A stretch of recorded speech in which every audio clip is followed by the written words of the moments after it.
नमस्ते सबैजनालाई। हेर्नु है, यहाँ मैले आज चाहिँ तपाईँलाई एब्स्ट्र्याक्ट कुनै पनि मेडिसिनको पेपरहरूमा कसरी पढ्ने भन्ने देखाइदिन्छु।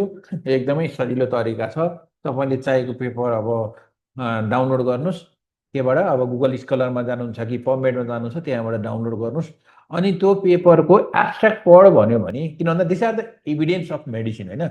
इभिडेन्स बेस्ड मेडिसिनमा तपाईँले इभिडेन्स बिना आफै उपचार गर्ने हुन लास्ट 5 इयरमा के भएको छ त्यो आर्टिकलहरू पाए राम्रो हुन्छ। नत्र ओल्ड इभिडेन्सहरू पनि हेरेर गर्नुहुन्छ।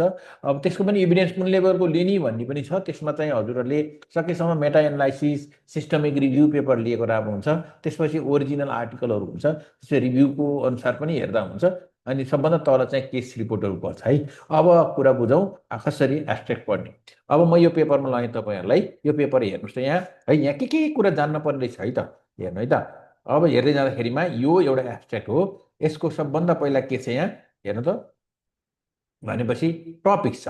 टपिक्स भनेको यो भयो, shift of bacterial sensitive with acute tonsillitis भनेर भनेको छ। यहाँ देख्नुभयो, shift of bacterial sensitivity with antibiotic in acute tonsillitis भन्यो, होइन? अब यसको यो के भयो, यो टपिक्स भयो। हजुरको यो के भयो, टपिक्स भयो, टपिक्स। अब यो कस्तो पेपर हो त, सिस्टमिक रिभ्यू हो कि मेटा एनालाइसिस के हो भने मैले आफ्नै पेपर तपाईँलाई देखाएँ।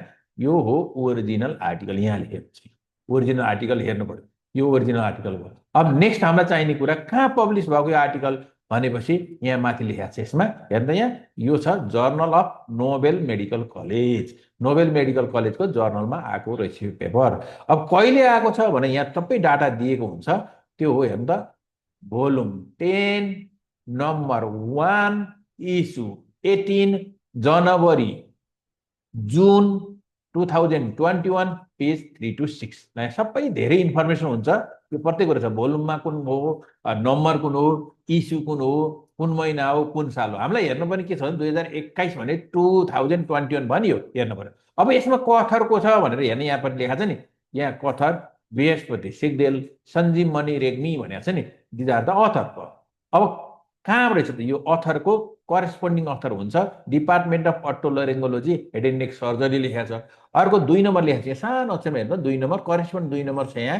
यो चाहिँ department of microbiology Gandaki medical college लेखेको छ नि, यो भयो। अब यसमा अरू पनि छ आर्टिकल। कहिले रिसिभ भयो, 20 सेप्टेम्बर 2020मा रिसिभ भयो। एक्सेप्ट कहिले भयो, 5 डिसेम्बर।